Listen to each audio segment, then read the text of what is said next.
this thing here called the karyotype. And I hope that we get caught up enough that we can watch this video. It's like 7 minutes, so hopefully we can squeeze it in. This shows all the chromosomes for an organism. Okay, so for humans, it shows the 22 body cell chromosomes, and then the 23rd pair, which is for our sex chromosomes. Okay, so diploid sounds like double. You get the doubling of the N number because 2 times anything is doubling it, right? And it's the big number. So when I look at this, I know that this is the big number. 46 is my big number because it's diploid. This is dealing with body cells, okay? We're going to start adding in meiosis today here in just a minute. And so I think that this all makes a little bit more sense once we add in the meiosis portion of this. So with mitosis, it allows your body cells to grow, replace worn out, damaged cells like skin, blood, lung. And then if it's being used for reproduction, it's that asexual variety, and it's to continue the species, right? To make that next generation. We know that. Problem is, sometimes there can be issues. There can be some problems that happen. This is part of the reason this process is what can lead to cancer. Those cells start to divide and they get out of control. They're not following the normal instructions that they should be following. So sometimes it has to do with the timing of how the cells divide.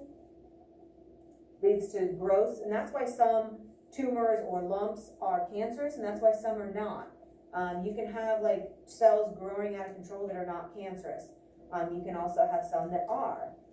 Sometimes this happens if the chromosomes aren't pulled apart properly. Think back to all those steps of mitosis, the duplicating of everything, and then the replicating of the DNA, and then the lining up of the chromosomes, and the separating of the chromosomes, and then the reforming of the nucleus, and the separating of the cell. There's a ton of steps involved. Because there's so many steps, there's a lot of areas for mistakes to happen. And so it's kind of amazing in a way that we don't get more issues than we do. Because a lot of times if a cell starts to duplicate, it has like a safety measure and it basically like cancels and that cell dies. It can't keep sending out the bad signal to the new cells or the bad instructions to the new cells. But if the cells don't get that kind of canceling or delete code, that's when we can have some issues, right? And we're going to come back to a lot of this after the testing because unfortunately it is a part of our lives. Even some of the stuff I skipped back here with cloning and stem cell and the research that's happening with getting spare body parts that are being created and things like that. There's a bunch of really cool stuff. So we'll come back to all of that. But let's move on now to meiosis. So cells are going to divide or reproduce using meiosis for one reason and one reason only. So it's kind of easy to remember. It is for sexual reproduction and no other reason. So an organism that does not use sexual reproduction will never use meiosis. Okay, so a hydra never has their cells go through the meiosis process, right? But anything that does reproduce sexually has to use this process. And it's going to start out very, very similar to mitosis, and then it's going to just take it one step further. So they're both similar because they're both forms of cell division. However, meiosis only divides the sex cells. It does not do anything with body cells. Because let's think about it logically. All your body cells need to have the total full amount of information. And Kaylin, if I block you, move me. Tell me, okay? I try to stay out of the way, but so all of our body cells need to have a complete set of information so that they can do their job. Sex cells only need to have half the information because one parent's going to give half, the other parent's going to give the other half, and you're going to get the whole. So you don't want the full and the full, and then you have double. That doesn't make things better. That actually causes a lot of mistakes, a lot of issues if you double up on any chromosomes. Okay, so meiosis is going to combine genetic information from two gametes. Gametes are the sex cells, right? So the egg and the sperm. and they're going to form this thing called a zygote. A zygote is the very beginning of when the egg and the sperm unite. That's the first step of combining the genetic material. And this is going to be important as we get into our last unit, which is genetics. So again, the gametes are the sex cells, egg for female, sperm for male. Here's the advantages. Remember the advantages of mitosis. Faster, less energy, you only need one parent. So like if there's not a whole lot of mature parents around, you only need one, you don't have to go find a mate, right? And if the parent's healthy, the offspring should be healthy. If the parent fits in the environment, so should the offspring. But it does not allow for variation or adaptation or variety of any kind, right? Because you're getting clones, clones, clones, clones, everything's the same, all right? So now here's the advantages for meiosis. You get a variety of genetics in a population. Just think about Scar and Mufasa, right? Very different lions. One of them was more fit to the environment that they live in until that fake hypothetical fire came through. Then Scar, you know, because he had that different variety of fur, it helped him. That leads to better adaptations if an environment would happen to change. If the environment doesn't change, then, you know, it's not really needed. But if you get a big change and everything's the same, and the new change is bad for those species, they're all going to die. Not good. Or maybe not be successful. And all of this leads to new species. So everything that we talked about last unit with the evolution and adaptation stuff is caused because of meiosis. And this is why it's so cool and why it's so important.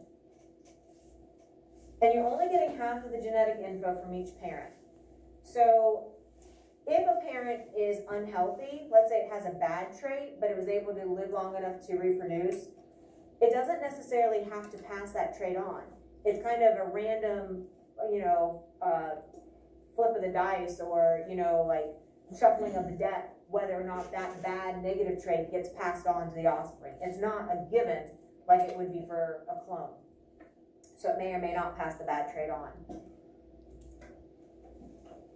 You're going to end up with a total of 4 haploid cells, each with half the genetic information. So we just said mitosis is diploid, and it has double the amount of information, which really not double, it's just the full amount. Diploid sounds like double. Haploid sounds like half. That's how I remember it.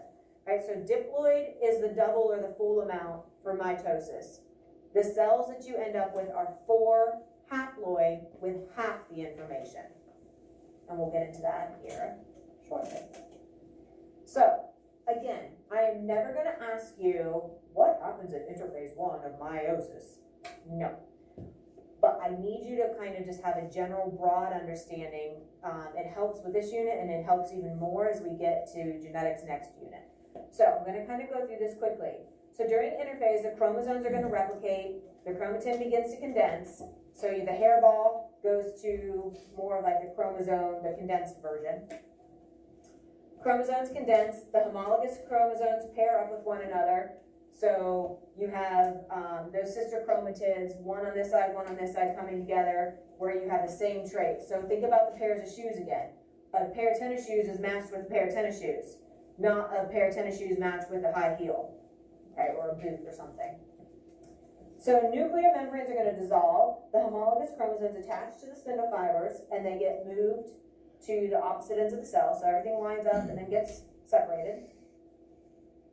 And then the cell divides and you end up with 2 daughter cells. This is exactly the process of mitosis. So meiosis 1 is the same as mitosis. If it stopped here, this would basically just be mitosis.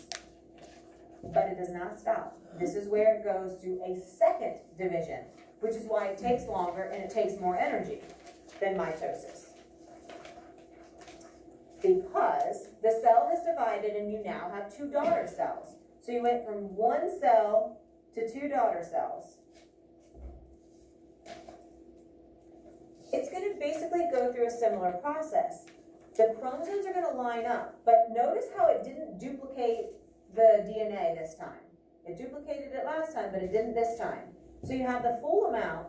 Now the chromosomes are going to line up. Once they line up, then the cell is going to separate those chromosomes. So you're going to end up with half here and half here. All right? And so then they're going to pull those to the opposite ends of the cell. And at the end, what you get are those 4 daughter cells.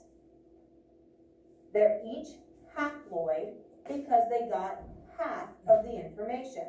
This will be a lot clearer when we watch a couple videos on this. Each egg cell only needs to have half of the information. So it went from having the full, goes through meiosis 1, and you have 2 daughter cells that each have the full amount. Then those 2 daughter cells are going to split, reducing each one to having half. You only want to contribute half of the information because the sperm cells are doing the same thing. They go from having 1 cell to 2 with the full amount, and then the 2 get reduced to having half the amount, and you end up with 4 cells. And we'll come back and watch those videos here in just a second. So you get a new organism produced from 2 parent organisms. Now, obviously, the egg and the sperm have to have a chance to unite, and we're going to leave it at that. Once the egg and sperm have united, that's when the zygote is formed. So that's when it's the very beginning of that new organism. Okay? So you get haploid cells with meiosis. We call those cells N, not 2N, because we are looking at the number of chromosomes. So N is that number of chromosomes. And again, this varies by species. So this is showing a diploid chromosome. It's the full amount. This has all the information for this particular, for these traits. This has half the information. So here it's coding for hair color and eye color. It needs its match. It needs its homologous chromosome that codes for hair color and eye color over here. This one has the full amount, hair color, eye color, eye color. It needs, if this is like representing maybe the egg cell, a chromosome in the egg cell, it needs the same chromosome from the sperm cell to match up. And that's why, you know, you're similar to siblings if you have the same parents, but you aren't identical, because you could be getting different traits depending on what you randomly got handed in that genetic shuffle. And we'll talk about that a lot next unit. Understand, this is the haploid end result of meiosis. This is the diploid end result for the chromosomes of mitosis. And I know I'm throwing a lot at you. As we start to practice this, it's gonna make more sense. It only has 1 set of chromosomes. I only have 1 set here, okay? So that's why it is half of the amount that I need. And we call this diploid kind of like double the amount because it has two sets. This is half of that amount, 1 set, okay? So N and haploid go together. It's half the amount. 2N, diploid, double the amount. That goes together for mitosis. Oh, that's, there we go.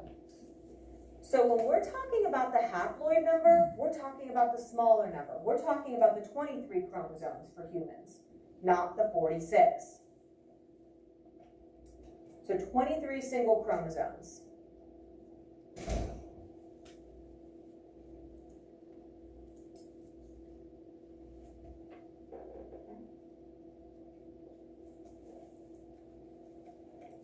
Haploid and half, meiosis. Diploid, double, 2N.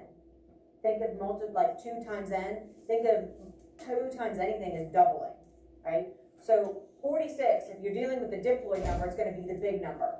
If you want the haploid number, you're going to cut that number in half to get the haploid number. And we'll look at some of that tomorrow. So meiosis isn't perfect either. unfortunately, there can be problems that happen that are really devastating for the organism. A lot of times chromosomes can get damaged, deleted. Sometimes you can add an extra chromosome. Down syndrome is where there is a third chromosome at chromosome number 21.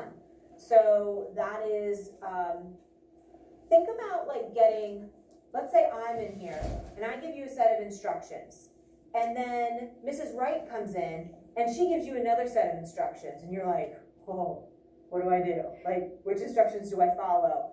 It's overwhelming, right? It's confusing. You don't know, do you mix and kind of blend them together? Do you follow just one set? Do you ignore the other? It gets overwhelming, and that's what happens. You think, well, more instructions is always better.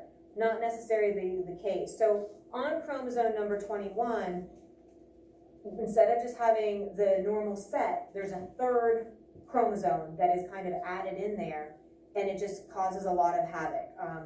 And so, you know, there's some typical things, because on chromosome number 21, the traits that are coded on 21 get confused. And so that's why there's a lot of similarities between people that have Down syndrome, because they're all getting kind of those conflicting instructions for those specific traits.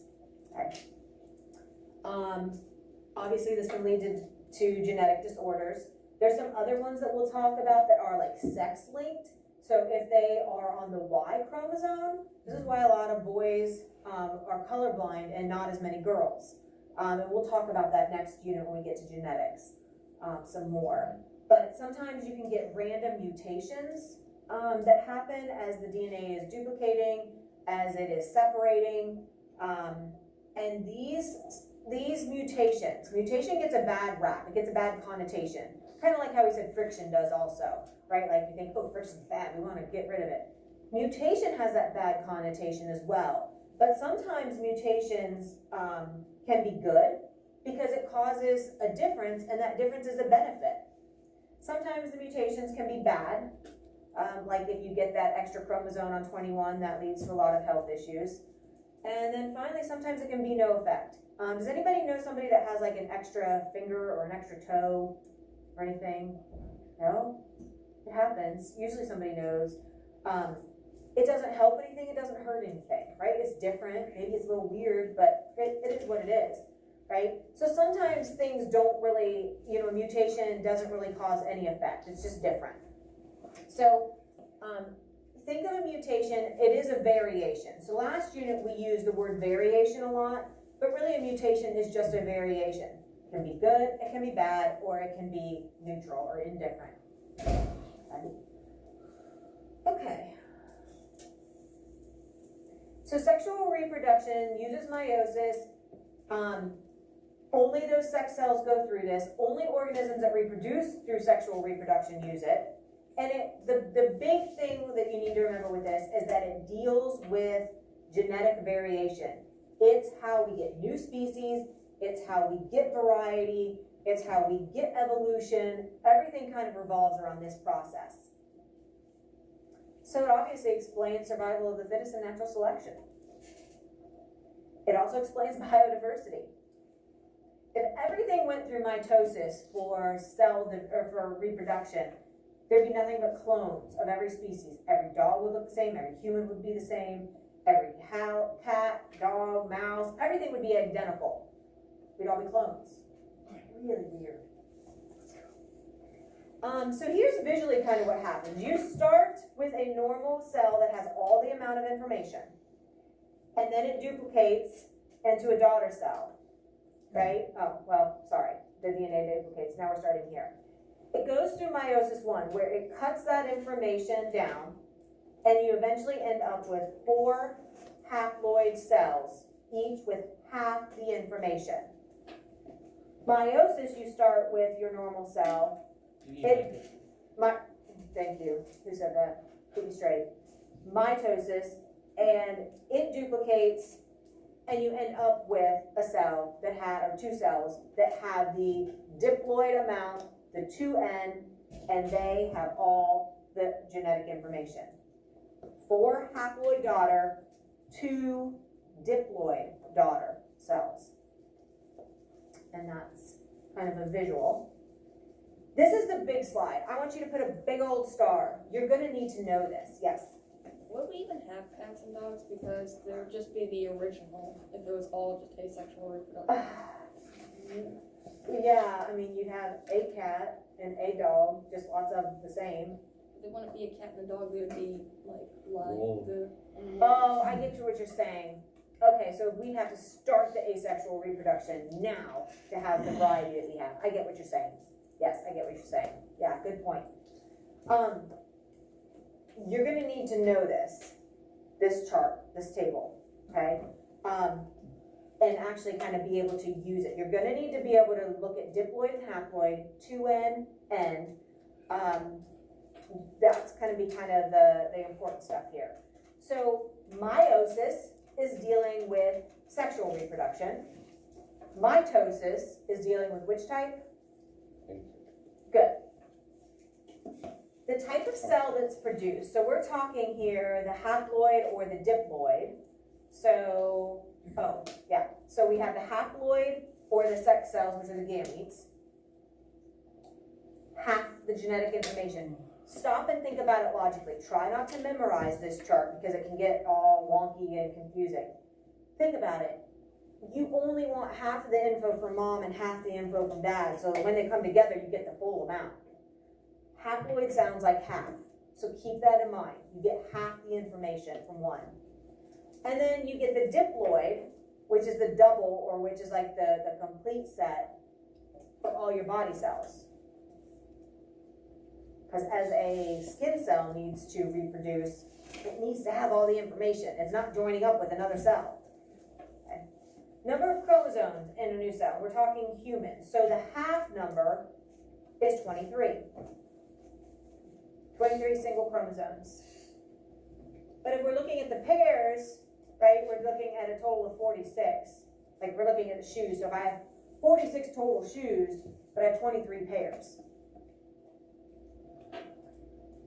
Which one goes with meiosis, N or 2N? Which is the smaller or the half number? Good.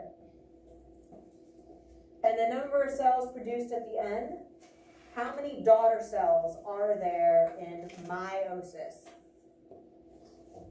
Going to be 4. And then how many for mitosis? 2. How many parents in meiosis? Think about us. How many parents do we have? 2. How many parents for mitosis? 4. With regards to the genes, the DNA, you're going to be genetically similar. You're similar to your parents. You're similar to your grandparents even. But your DNA is not identical. Clones are identical. So genetically similar and genetically identical. You need to know this chart. Now I want to point a couple things out. Don't just think this is always the small number. That's not true. Because you have the big one here for 4. Think about it logically. You can't always say this is the big number because this is the smaller number. So you can't just like find a pattern or a cheat like that. The best way, and the thing that usually helps people the most, is if they think about it logically. What do I have? How many parents do I have? How much genetic information do I need from each of those parents? Think about it like that, and it usually helps. Okay, let's go back to... More than that. No, not more than that. Brain pop cancer. This one. No. Did you just We're say coming brain back to pop this. cancer? That was one of them. The cell prepares for meiosis just as it does for Just mitosis. Tobin, you gotta turn off the recorder. Thank you. You can move Right, on. as the DNA condenses,